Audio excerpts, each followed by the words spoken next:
another straightforward question. So the first obvious step is dividing it into cases. We take case 1 when mod x is less than 1 or x square is less than 1, in which case modulus of x square minus 1 would be 1 minus x square, and the given equation will be 3x square minus 4 times 1 minus x square plus x minus 1 equals 0, which is 7x square plus x minus 5 equals to 0.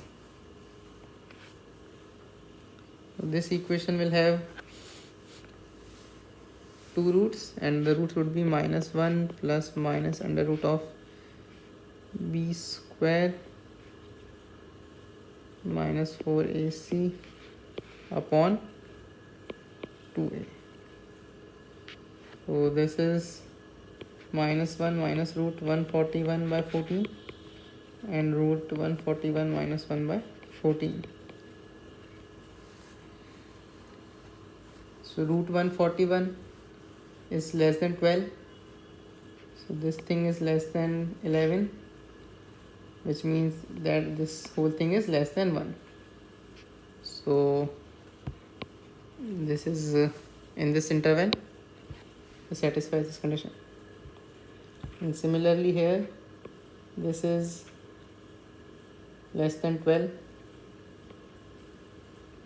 which means this thing is greater than minus 12.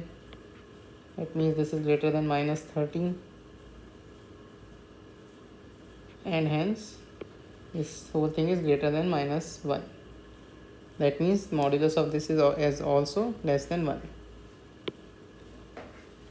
So both of these roots satisfy our first assumption that mod x is less than 1. So both of these two roots are permissible.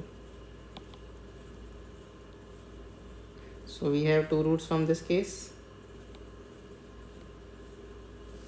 Then case 2, mod x greater than equals to 1, in which case x square minus 1 is simply x square minus 1, and the equation will become 3x square minus 4 times x square minus 1 plus x minus 1 equals to 0, which is minus x square plus x plus 3 equals to 0, x square minus x minus 3,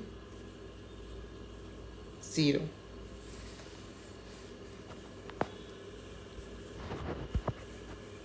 The roots from this will be 1 plus minus under root of b square is 1 by 2.